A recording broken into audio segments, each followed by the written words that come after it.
అయోధ్యలో మొదటి రోజు 3 లక్షల మంది బాలరాముని దర్శించుకున్నారు. దర్శనం కోసం మరో 2 లక్షల మంది భక్తులు ఇంకా వేచి ఉన్నారు. ఒక్కసారిగా ఇంతలా జనం పోటెత్తడంతో అయోధ్య కిక్కిరిసిపోయింది. అయోధ్యలో ట్రాఫిక్ జామ్ తో భక్తులు తీవ్ర ఇబ్బందులు పడుతున్నారు. ట్రాఫిక్ సమస్యతో పలుచోట్ల పోలీసులు ఆంక్షలు విధించారు. అయోధ్య రామాలయానికి చేరుకునేందుకు 3 కిలోమీటర్ల నుంచి భక్తులు కాలినడకన వెళ్లాల్సి వస్తోంది. భక్తులందరూ ఒకేసారి రావద్దు అని ఆలయ కమిటీ కూడా విజ్ఞప్తి చేస్తోంది.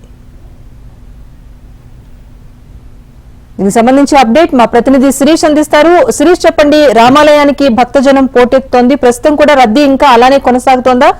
కొత్తగా ఏమైనా చర్యలు చేపడుతున్నారా పోలీసులు?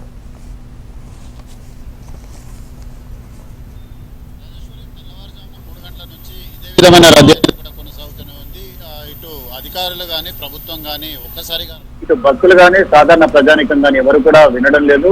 దాదాపు 8,000 మంది పోలీసులు 3 షిఫ్ట్లలో వేయింబావులో కూడా శ్రమిస్తున్నారు. స్థితి మాత్రం ఒకనొక దశలో చేసేదేమీ లేక కూడా వాళ్ళు చేతులు ఎత్తేస్తున్న పరిస్థితి కూడా కనపడుతోంది. ఎందుకంటే టెంపుల్ దగ్గర కనుక చూసినట్లయితే ఒకనొక దశలో బ్యారికేడ్లు దోసుకొని ముందుకు వెళ్లేందుకు చాలా మంది కూడా ప్రయత్నాలు కూడా చేశారు. అటువంటి సమయంలో వాళ్ళని నిలువరించడం అనేది కూడా పోలీసులకు తలకమించిన భాగం కూడా అవుతోంది. అయితే ఇటు ప్రభుత్వం నుంచి కానీ పై అధికారుల నుంచి కానీ భక్తులతోటి దురుసుగా ప్రవర్తించద్దు, వాళ్ళకు సర్ది చెప్పండి అని చెప్పేసి ఆదేశాలు ఉండడంతో ఇటు పోలీసులు కూడా వాళ్ళని కూడా ఏమీ అనలేకపోతున్నారు. దాంతో పబ్లిక్ కూడా చెప్పిన మాట వినకుండా అంటే క్రమశిక్షణ లోపంతో ఒక్కసారిగా అందరూ ముందుకు తోసుకు వెళ్లడంతో కొంత ఇబ్బందికరమైన పరిస్థితి అనేది కూడా తలెత్తింది. ఇంతకుముందు కొంతమంది పోలీసు సిబ్బందితో కూడా మాట్లాడడం కూడా జరిగింది. తాము సాధ్యమైనంత వరకు కూడా పనిచేస్తాం, కానీ ఎవరు కూడా వినకపోతే తాము చేసిందేమీ లేదు. ఇక రాముడిపైనే భారం వేసి మేము విధులను కూడా నిర్వర్తించాల్సి ఉంటుందని చెప్పేసి కూడా వాళ్ళు ఒకంత ఆవేదనతో కూడా చెప్తున్న పరిస్థితి.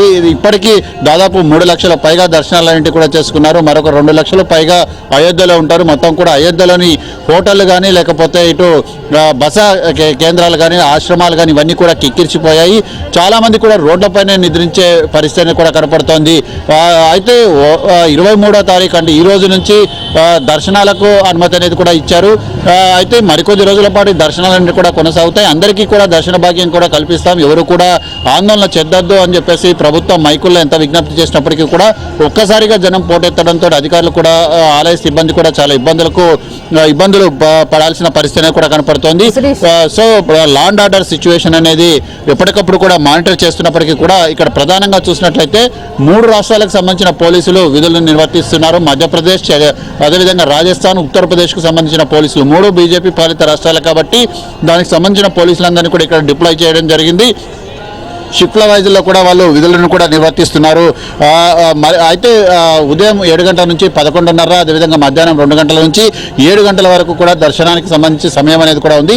ఈ దర్శన సమయాన్ని పొడిగించాలని చెప్పేసి అయోధ్య రామజన్మభూమి తీర్థ ట్రస్ట్ కూడా నిర్ణయాలు కూడా తీసుకోవడం కూడా జరిగింది. వీలైతే అర్ధరాత్రి వరకు కూడా ఏదైతే మన తిరుమలలో దర్శనం అనేది కూడా కల్పిస్తున్నారో ఆ లెవెల్లో దర్శనం కల్పించేందుకు కూడా ఏర్పాట్లంటివి కూడా చేస్తున్నారు. దీనిపైన రివ్యూ మీటింగ్ అనేది కూడా జరుగుతుంది. రాజేశ్వరి, సురేష్, అంటే మరొకవైపు ప్రత్యేక రైళ్లను కూడా ఏర్పాటు చేశారు. ఇంకా కూడా భక్తుల రద్దీ పెరిగే అవకాశం ఉందా? ఏమైనా అంచనా వేసే అవకాశం కనిపిస్తుందా అసలు అధికారులకు? రాజేశ్వరి, అంచనాలకు మించి ఊహించిన దానికంటే ఎక్కువ మంది భక్తులు ఇక్కడికి రావడం కూడా జరుగుతుంది. సో మొత్తం మీద కూడా అయోధ్య అడ్మినిస్ట్రేషన్ అనేది కూడా ప్రస్తుతానికైతే అవుట్ ఆఫ్ కంట్రోల్లోనే ఉందని కూడా చెప్పొచ్చు. ఏ హోటల్ చూసినా కూడా కిక్కిరిసిన పరిస్థితి అనేది కూడా ఉంది. దాదాపు 500-1000 రూపాయలకు దొరికే రూమ్ అనేది కూడా దాదాపు వేలల్లో పలుకుతున్న పరిస్థితి అనేది కూడా కనపడుతుంది. ఒకనొక దశలో 3,000-4,000 ఉన్న రూమ్ అనేది నిన్న దాదాపు 20,000 కూడా చేరుకుందంటే పరిస్థితి అనేది కూడా ఏ విధంగా ఉందనేది కూడా చూడొచ్చు. రైళ్లు అనేటివి కూడా ఇంకా స్టార్ట్ కాలేదు. కేవలం వీళ్ళంతా కూడా ఇటు పరిసర ప్రాంతాలకు సంబంధించిన ప్రజలు, అదేవిధంగా వాహనాలలో వివిధ ప్రాంతాల నుంచి వస్తున్న వాళ్ళు ఉన్నారు. 29 నుంచి రైళ్లు అనేటివి కూడా ప్రారంభమవుతాయి. ఆ రైళ్లు ప్రారంభమైతే ఇంకా క్రౌడ్ సిచ్యువేషన్ అనేది ఏ విధంగా ఉంటుంది అనేది కూడా మనం అర్థం చేసుకోవచ్చు. ఢిల్లీ నుంచి కానీ లేకపోతే పరిసర ప్రాంతాల నుంచి కానీ వచ్చే రైళ్లన్నింటినీ కూడా నిన్నటి వరకు కూడా ఆపేశారు. ఈ రోజు నుంచి సాయంత్రం నుంచి రైళ్లన్నింటినీ కూడా పునరుద్ధరిస్తున్నారు. కాబట్టి ఒకవేళ రైళ్లు రాకపోకలన్నింటి కూడా ప్రారంభమైతే మాత్రం హ్యూజ్ క్రౌడ్ అనేది కూడా వచ్చే అవకాశాలన్నింటి కూడా కనపడుతున్నాయి. ప్రధానంగా ఇప్పుడు మనం ఉన్న చోట నుంచి కనుక అయోధ్య రామ మందిరానికి దాదాపు 3 కిలోమీటర్ల దూరం అనేది కూడా ఉంటుంది. 3 కిలోమీటర్ల దూరంలో ప్రస్తుతం మనమున్న ఈ ప్రాంతం అనేది కూడా నేషనల్ హైవేకి సంబంధించిన ప్రాంతం కాబట్టి కొంత ఖాళీ అనేది కూడా ఉంది. ఇప్పుడు మీరు చూడొచ్చు, దర్శనం చేసుకొని వచ్చే వాళ్ళు వస్తున్నారు, అదేవిధంగా వెళ్ళే వాళ్ళు వెళ్తున్నారు.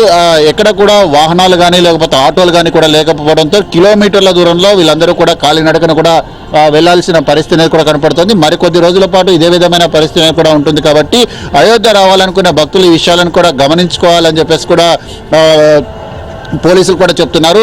సో ఇబ్బందులు పడద్దు, ఎందుకంటే కొంతమందికి సంబంధించి అయోధ్య అనేది కూడా ఇప్పుడిప్పుడే డెవలప్ అవుతున్న నగరం. కొంతమందికి సంబంధించి మాత్రమే ఇక్కడ వసతి సౌకర్యాలు ఇతరత్ర సౌకర్యాలు అనేవి కూడా ఉంటాయని చెప్పేసి కూడా చెప్తున్నప్పటికీ కూడా ఎవరు కూడా వినని పరిస్థితి అనేది కూడా కనపడుతోంది. సో మొత్తం మీద కూడా 29 నుంచి ప్రత్యేక రైళ్లను ప్రతి లోక్సభ నియోజకవర్గం నుంచి కూడా నడిపేందుకు కేంద్ర ప్రభుత్వం సన్నాహాలన్నింటి కూడా చేస్తోంది. ఇటు తెలుగు రాష్ట్రాల నుంచి కూడా 29 నుంచి రైళ్లు అనేవి కూడా ప్రారంభమవుతాయి కాబట్టి అలా రైళ్లు అనేవి కనుక వచ్చినట్లయితే ఇంకా హ్యూజ్ క్రౌడ్ అనేది కూడా వచ్చే అవకాశం ఉంది. దాన్ని ఎదుర్కొనేందుకు కూడా ఇక్కడ అడ్మినిస్ట్రేషన్ ప్రణాళికలు అనేది కూడా రచిస్తోంది. Rajeshwari, thank you Suresh.